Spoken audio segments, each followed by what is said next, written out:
Shalom semuanya, selamat datang di dalam Glow Pastoral Digital Channel. Sebelum kita lupa, mari kita like, kita share, kita subscribe, dan juga kita komen supaya program ini betul-betul menjadi berkat buat banyak orang. Amen. Sebelum saya memulai, saya mengajak kita semua untuk berdoa bersama-sama. Bapa di surga, kami bersyukur untuk kebaikan Tuhan. Dan kami berdoa biarlah Tuhan sendiri yang mengurapi kami dan memberikan kepada kami pencerahan apa yang menjadi perenungan Tuhan pada hari ini. Dalam nama Yesus kami berdoa. Amen.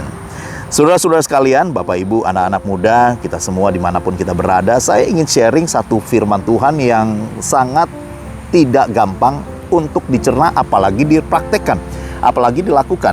Yaitu saya mau bicara mengenai cerdik seperti ular, tulus seperti merpati, saudara. Karena ini ayat yang betul-betul membingungkan, paling tidak buat saya. Kenapa? Ini bagaikan kita di siang hari diminta menjadi pembunuh, menjadi koruptor, menjadi seorang yang gelap sekali hidupnya. Tetapi setelah itu kita pakai jubah kebesaran, kita pakai jas, kita pakai dasi, dan kita berkata, saya orang benar, saya orang yang tulus, saya orang yang baik-baik saja. Betul kan? Cerdik seperti ular, tapi tulus seperti merpati. Nah, mari saya ajak kita semua untuk menggali sedikit lebih dalam. Alkitab menulis bahwa ular, bahasa Ibraninya atau aslinya adalah nas, gitu ya. Jadi ada suara desisan di situ. Karena memang ular itu ya cerdik kata-katanya. Di dalam Mazmur 140 ayat yang ketiga, Mazmur 140 ayat yang ketiga dibilang begini, yang merancang kejahatan di dalam hati dan setiap hari menghasut-hasut perang. Nah, ini memang nggak ada tulisan ular di dalamnya, tapi inilah kata-kata ular.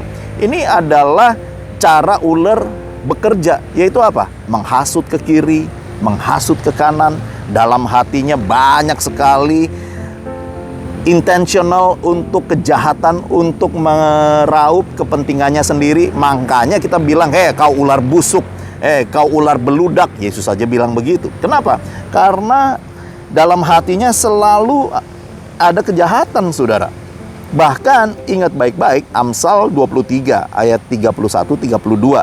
Alkitab bilang begini, jangan melihat kepada anggur kalau merah menarik warnanya, dan mengilau di dalam cawan, yang mengalir masuk dengan nikmat, tapi kemudian memagut seperti ular, dan menyemburkan bisa seperti beludak.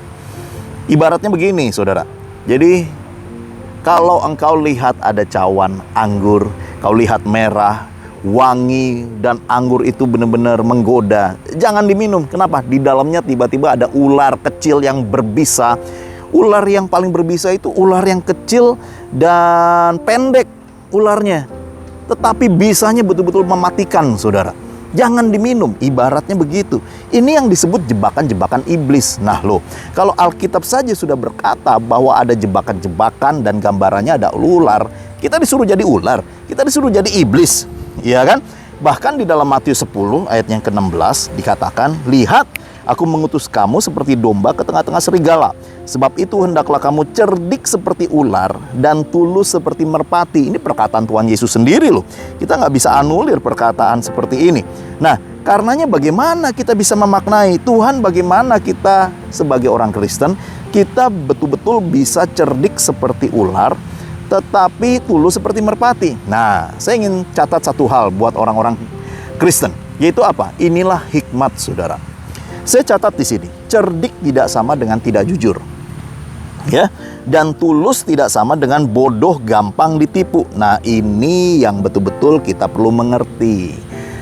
Cerdik itu artinya bukan kotor. Cerdik itu artinya bukan main gampang dan kasih amplop di bawah meja.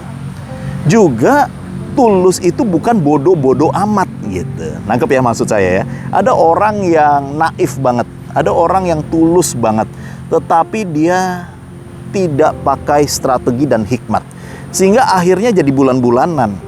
Coba sekarang saya ajak kita semua untuk melihat bagaimana cara Yesus menjadi cerdik seperti ular.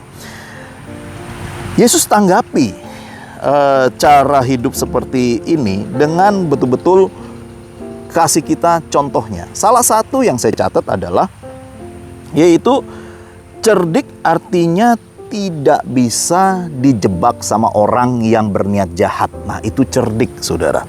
Salah satunya saya ambil dari Markus 8 ayat 10-13. Muncullah orang-orang Farisi bersoal jawab dengan Yesus untuk mencobai dia. Mereka meminta daripadanya suatu tanda dari sorga. Maka mengeluhlah ia dalam hatinya dan berkata, "Mengapa angkatan ini meminta tanda? Aku berkata kepadamu, sesungguhnya angkatan ini sekali-kali tidak akan diberi tanda." Nah, ini salah satu cerdik, saudara. Cerdik itu apa? Kita tidak masuk ke dalam perangkap orang-orang jahat. Artinya gini, jangan sampai kita kalah sama dunia ini dan kita dibodohi.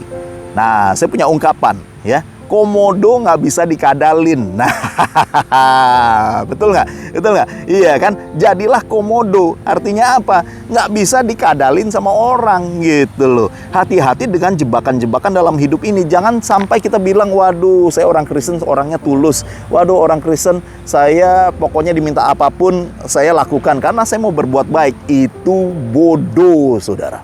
Tapi Yesus berkata, cerdiklah kamu. Salah satu cerdik adalah jangan tertangkap, jangan terjebak dengan trik-trik orang dunia ini. Karena biasanya orang dunia yang main kotor, kitanya yang kena kambing hitam. Orang lain yang korupsi dilimpahkan masalahnya dan juga tuduhannya kepada kita. Nah, hati-hati, jadilah cerdik, jangan sampai kita dipermainkan di dunia ini. Mari kita berdoa. Terima kasih ya Tuhan untuk warning yang Tuhan juga sudah berikan kepada kami. Biarlah kami cerdik seperti ular, tulus seperti merpati. Amin. God bless semuanya. Haleluya. Halo teman-teman semua, buat kalian yang belum memiliki tempat ibadah tetap, yuk gabung bersama kita di GBI Glow Fellowship Center. lokasinya ada di Glow Tamras, Glow Gading Marina, Glow BSD, Glow Dynaplus, Glow Depok, Glow Majestic, dan Glow Cibubur. Kita tunggu kehadiran kalian.